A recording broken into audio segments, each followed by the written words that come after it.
Okay, good afternoon, Dr. and friends. Introduce us as SGDB3. We will start our student project presentation with the title of inflammation. My name is Cynthia with the last three-digit number 233.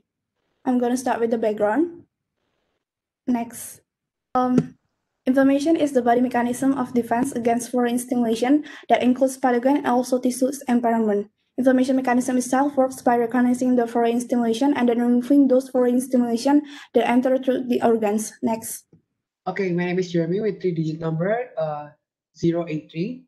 So I'm going to explain about the background. Inflammation could be divided into two, the acute and the chronic. The acute first to react to a foreign pathogens and wound or injury to the body. And the acute inflammation can be resolved quickly after the exposure that cause acute inflammation are terminated.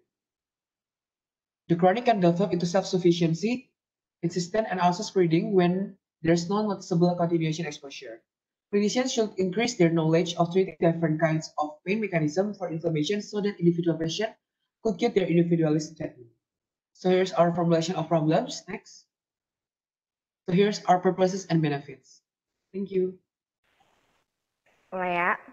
Okay, my name is Maria Pramesya Sabrina Fernanda with student number 102. Now I will explain about overview of inflammation. Inflammation could be described as defense mechanism essential to maintain normal tissue homeostasis by removing any injurious stimuli to the body.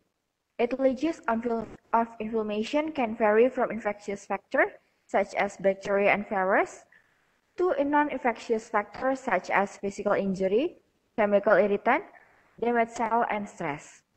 People with immunocompromised conditions such as autoimmune disorder, HIV infection, hypersensitivity, allergy, or even comorbid disease might increase the risk of getting inflammation.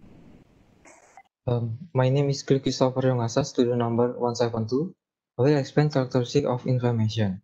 Inflammation characterized by redness or rubor, swelling or tumor, heat or calor, pain or dolor, and loss of tissue function, functio lesa, which result from local immune, vascular, and inflammatory cell response to infection or injury. Next.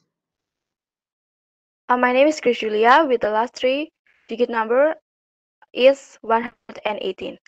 Inflammation occurs in two main types, based on the time of the process that respond to the injuries caused.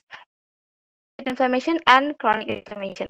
Acute inflammation happen in a short time, usually rapid onset happen within minutes to hours after presence of antigen to the healthy cell. The effects of acute inflammation usually severe.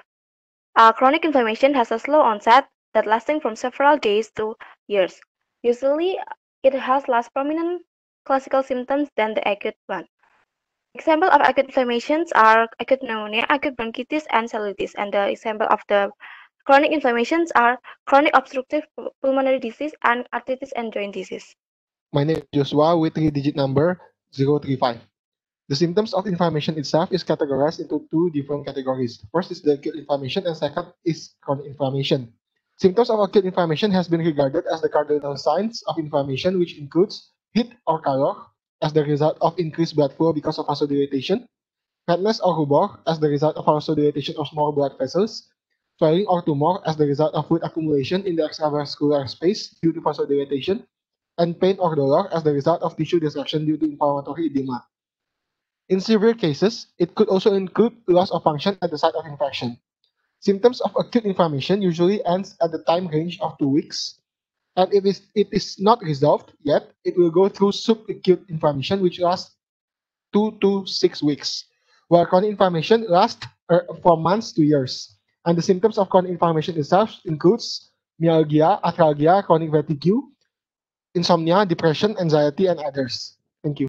Okay, so hello everybody, my name is Salata Samala with student number 156 and I'll tell you about the component of inflammation. Inflammation has two main component or phases, which are the vascular component or cellular component, especially in acute inflammation. Physical agents such as toxin and chemicals can activate body response to inflammation. Simple tearing of cellular membranes and the release of phospholipid can result to vasodilatation or vasoconstriction. The end result of this event can cause alteration in permeability of blood-derived component to enter damaged area where usually only salt and water can go through.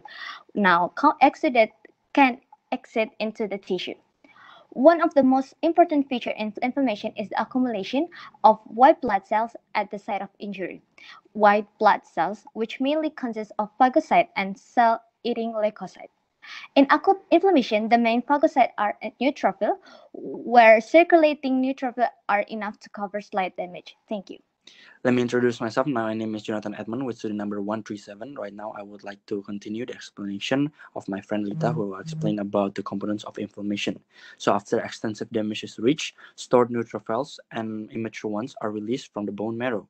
Monocytes come after 24 to 28 hours of an infection, and the presence of monocytes would then mature into which then already mature into macrophages may be then the hallmark of chronic inflammation.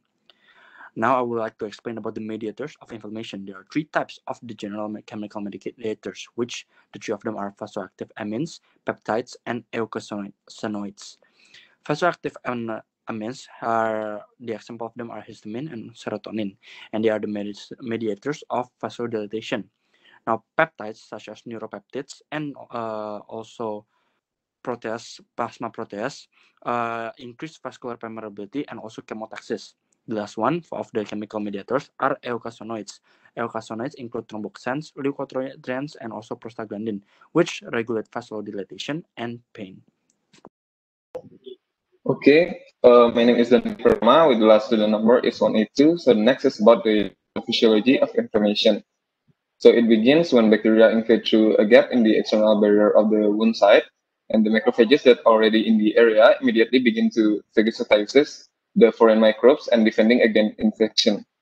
Next, the mast cells will be activated and it will release histamine, and histamines dilate the local blood vessels and widens the capillary pores. The cytokines that are released by the macrophages will cause neutrophils and monocytes to stick to the blood vessels. And the chemotaxins will attract neutrophils and monocytes, which squeeze out between the cells of the blood vessel wall, a process called diapedesis, and migrate to the infection site. The monocytes will enlarge into macrophages, and the newly arriving macrophages and neutrophils will engulf the pathogen and destroy them. So the main purpose of the inflammatory will be achieved. Thank you.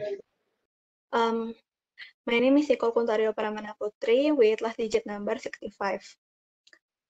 Besides its advantage, inflammation is related to several conditions. Some of them are increased cardiovascular risk, mental disorder, and social life. Inflammation can increase the risk of cardiovascular because the balance of vasodilator and vasoconstrictor component of the renin-angiotensin system within the heart is disrupted, and also has a role in residual risk cardiovascular, especially in plaque rupture.